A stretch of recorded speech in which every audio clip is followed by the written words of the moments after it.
I'm not sure, but we'll find out if he's on the mountain in just a moment. First, who's not on the mountain? The four guys who haven't been on the mountain in quite some time because they're not starting quarterbacks: Huntley, Levis, Brissett, and Deshaun. Out. And then Gardner, because I'm not sure he's starting quarterback anymore either, because he got benched, and now Antonio Pierce hasn't announced yet. The second time his starting status has been in jeopardy, so they're off the mountain. All right, seventh row. Let's go through them all quickly. Jalen Hurts stays because he was on a bye. Nothing to do to move up or down. Aaron Rodgers drops, and that was before we found out that, I don't know if it was his first, second, or third interception that cost his team the game and then his coach's job, but he has to drop. Derek Carr, pumpkin mode, activated, as predicted. Everybody else, put some respect on the Saints. The mountain knew better. Justin Fields, some rough spots. Also, George Pickens, maybe run half as fast as Kalen Saunders did at 330 pounds. Help your quarterback out. Bo Nix almost moved up. Bo Nix showed me something in that game. Andy Dalton's there.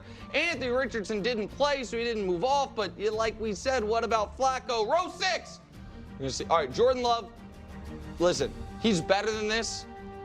It's a 1-week penalty for going full Levis. You never go full Levis. All right. Sam Darnold is at this low level. The Minnesota Vikings, who are undefeated, that's just insanity. That's really just insanity. And again, I'm sure I didn't get to watch the clip yet of Nick Wright probably praising the Kansas City Chiefs for beating the Saints. And yet, if you say Derek Carr is a bottom quarterback, again, why is it impressive? And then also celebrating that the Cowboys beat the Steelers. Again, Justin Fields is apparently a bottom quarterback. So those victories then should not be impressive. I don't understand how people don't see that.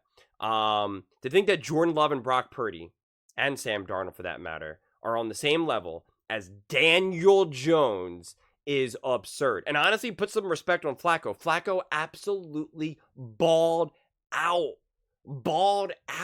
And he should be higher, quite frankly. I know it's a weird situation since he's just played this one game, but also he's played kind of 2 games now, 1 and 3 quarters or whatever, and he deserves to be up there. I do not think that Hurts, Rodgers, and Carr should be on the same level as Richardson and Dalton. I also do not think, because now we see where Nix is, I don't see why Caleb Williams should be multiple rows above Bo Nix. That also makes 0 sense to me as well. I think at the minimum, they have to be on the same row together. And I'm confused why Trevor Lawrence magically moved up as well. It's okay, so he wasn't awful in a game, and now that's enough for him to move up. That really just it doesn't really make sense. He went full Levis. It's a 1-week penalty. Brock Purdy, I understand he needs more help. It's not his fault. It's a blown 10-point lead with a couple interceptions to the Cardinals. He drops. Sam Darnold.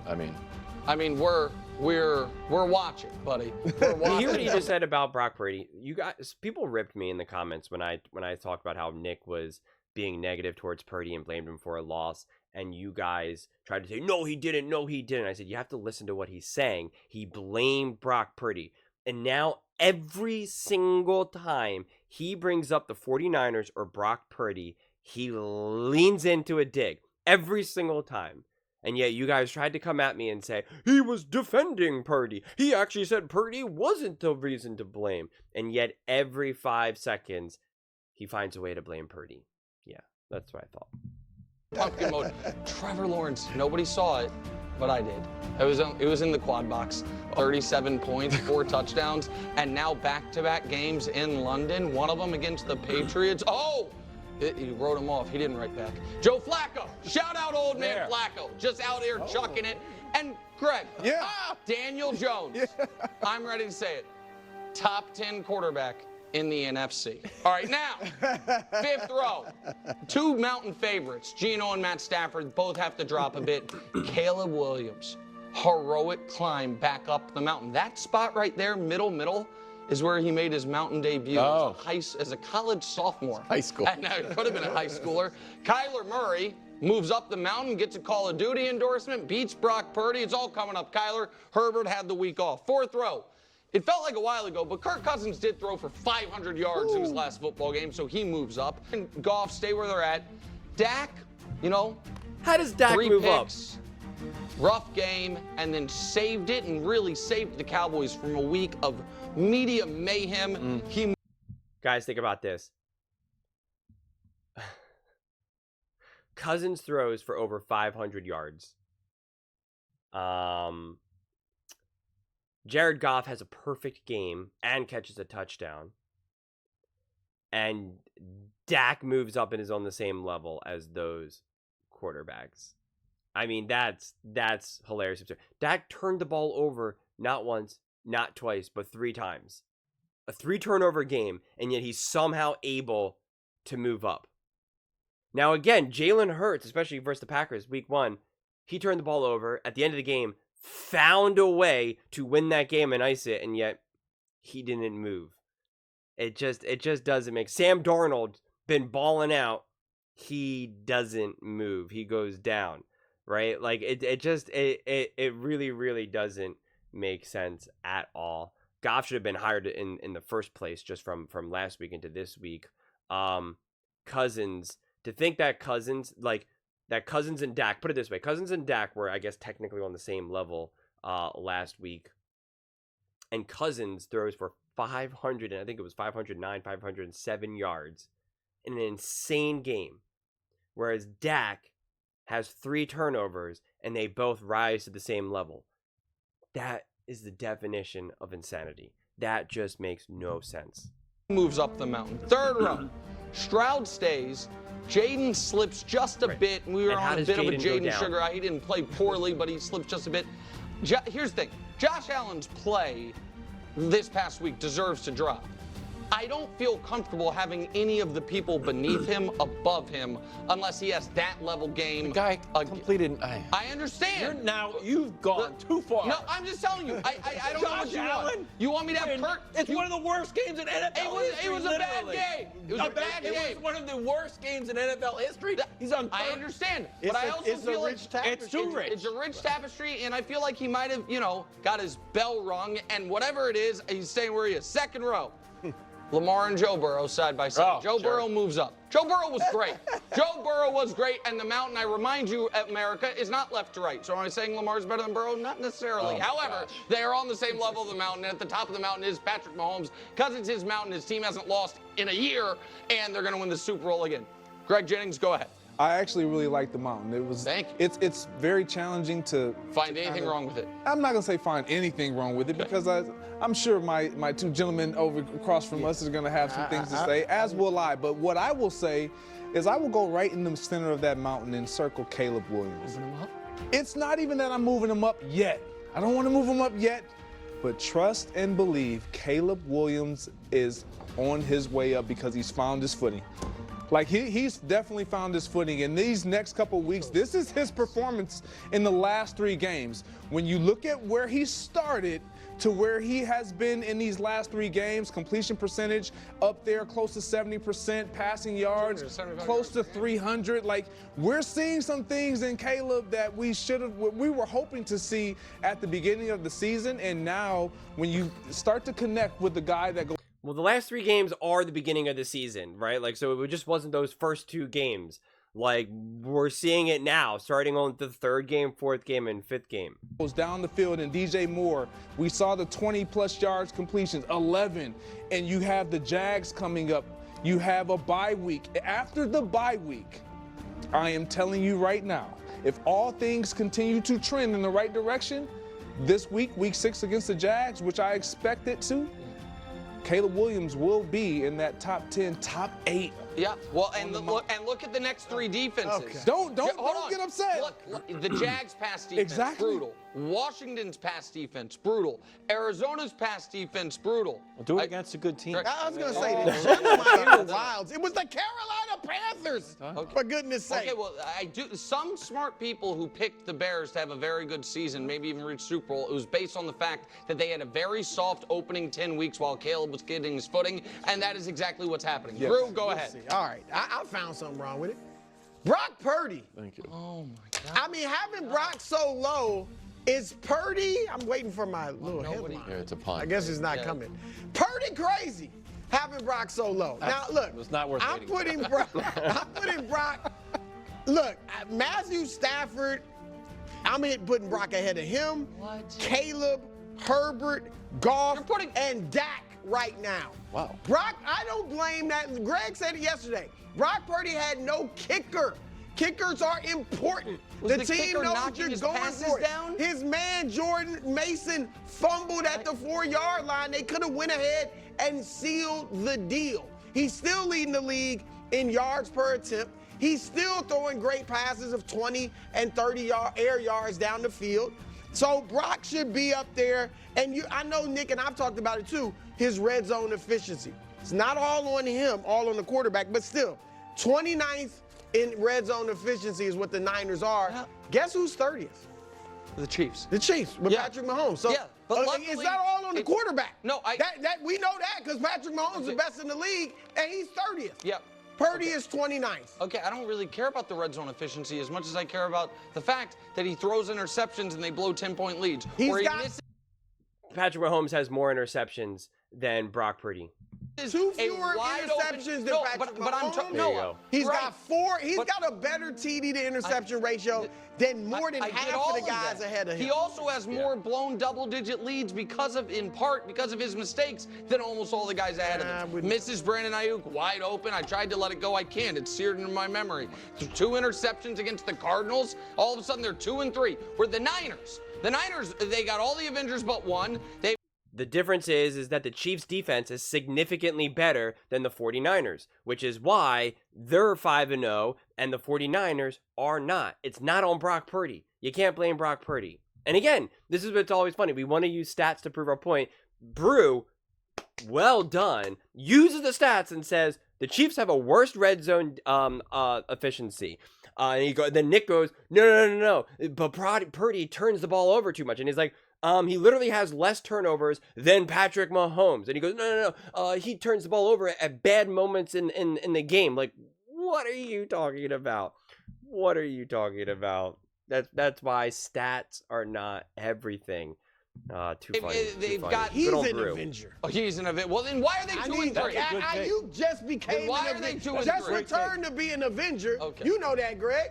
And Debo is, played See, solid. this is what I What's told it you like? guys. Solid? This is what I told you guys would happen. You guys would blow out the actual great players' candles to make this guy shine brighter. That's why I have to be. It seems like I'm a Brock Purdy critic. I'm Yeah, actually it just trying to does. support his teammates. Wilds, go ahead. There is no bigger fan of pumpkin mode than me. Brew mentioned it a few years ago. I took it. Turned it into a full brand, tried to sprinkle it all over the show. And I know that Sam Darnold is always pumpkin mode adjacent. He hasn't gone full pumpkin mode. Did he play great against the Jets, who have a great defense? No, he didn't. But the Jets defense only given up 136 yards a game. But they still won. You said Patrick Mahomes undefeated. Yeah, guess who's the only other quarterback there who's undefeated? Maybe Flacco's undefeated, not sure. It's Brock Purdy. No, I'm sorry. It's I'm sorry, Sam Darnold. People on his line. Wins, losses. 11 wins, 13 losses. Let's see how it shakes out. How many of those is Darnold responsible for? He's the only guy winning. He's carrying that whole line there on Mahomes Mountain. Look at his stats just by the numbers. He's not, I don't even know how far you have him down there, 20th or something. He's not 20th in anything. He's still good despite this bad game. And finally, Justin Jefferson, still unstoppable. Yeah. Had a good game. It was his worst game, and it was still a great game. He had 3 pass interferences and 1 illegal contact. Yeah. I'm going to add those to his stats and give them to Sam Darnold so his numbers go up too. The guy's undefeated. Okay. I know it's not quarterback wins mountain, but it's not, Here's the thing. I remember him when he was on the Jets mountain either. Okay, it's rich tapestry is what it is, Mountain. Here's the thing. First of all, I'm a little worried that Sam Darnold's pumpkin mode is going to be accelerated because of the injury to his running back. We now think he's going to be out potentially longer than we thought. Can we show you some numbers? What, Greg? I'm just because you're speaking to the future of. Okay. It's Mahomes Yeah. mountain. It's just, let's get to this list here. Okay. Yeah. Sam Darnold obviously does not deserve to be at the bottom like this. It's just insane. Sam Darnold has been way better than Lawrence, way better than Jones. better than Kyler, better than Caleb, better than Geno, better than Stafford, better than Baker, better than Goff, Dak, Cousins even after some of those big games. I mean, it's just the disrespect on Sam Darnold and what the Minnesota Vikings are doing is just comically, hilariously absurd at this point. I mean, this mountain always will continue to be difficult to work through because it's just so messy and it's just so inconsistent, as I highlighted, of like how Dak can move up and Cousins can move up at the same time when Cousins played light years better than what Dak did, right? I mean, it just makes no sense. And how Brock Purdy is so far down when and Nick's reasons for it, you can make the same exact reasons and actually worse reasons of what Patrick Mahomes is doing this season. But again, they won, but again, the defenses are just night and day different. And so you can't put it all on Purdy. Therefore, you can't bring him all the way down. It just makes zero sense at this point, truly. You have someone like you have Caleb Williams even. And again, I think Caleb Williams is going to continue to improve and move up and continue to grow and evolve, but to put him, because if it's a rich tapestry and we're talking about the past, well, then how are you putting Caleb ahead of Jordan Love and Brock Purdy? Like, it just doesn't make sense. You could technically make the argument because of the rich tapestry of Darnold and Lawrence and Flacco and Jones. Like, okay, I get it, but not against Purdy and Love, two playoff winning quarterbacks, right? Like, Jordan Love, the last 10 games of his last season, he was the best quarterback in the NFL. And this season, he has not been terrible. He was injured. He came back. Hasn't been perfect, but he's getting situated. And Sam Darnold, obviously, and Brock Purdy, obviously. So, yeah, the mountain just will continue to be just a great big hot mess. You can never ski down this mountain because it's not actually real snow. It's just cotton balls, right? It's just phony. I think Wild said this before. It's phony baloney. I think that's what the cool kids say these days, right? Isn't that what Gen Zs say? Phony baloney. I'm pretty sure that's what all the really cool kids say. So, but yeah, this mountain, man, it always brings a smile to my face. The rich tapestry will always be the perfect, camouflage of. It's a rich tapestry, so I get to just say and do whatever I want, right? Like, even Josh Allen not moving down one. And again, I don't think based off of one game, good or bad, quarterbacks should be moving. Because again, if that was the case, Patrick Mahomes had a lot of bad games. He should be moving down. And Joe Burrow has been playing, honestly, pretty well all season. And just because he now had another really great game means he moves up. Like, he should have been up there before. And like, it's just, yeah. Just a hot mess. But those are just my thoughts. I'd absolutely love to hear yours. What do you guys all think about Nick's mountain? Let me know in the comments below. I read every single comment, so whether you agree with me or disagree with me, either way, let's get in some discussions. Let's get in some fights. But ultimately, let's just have some fun. And please do consider subscribing. We are building an amazing community here, and I'd absolutely love to see you part of it. I want to build something that we all genuinely feel connected to. Something that we're really excited to be a part of. I think we're on our way to doing it. And please don't forget to give this video a thumbs up, as it really does help with the visibility and the algorithm. Thank you so much, and see you next time.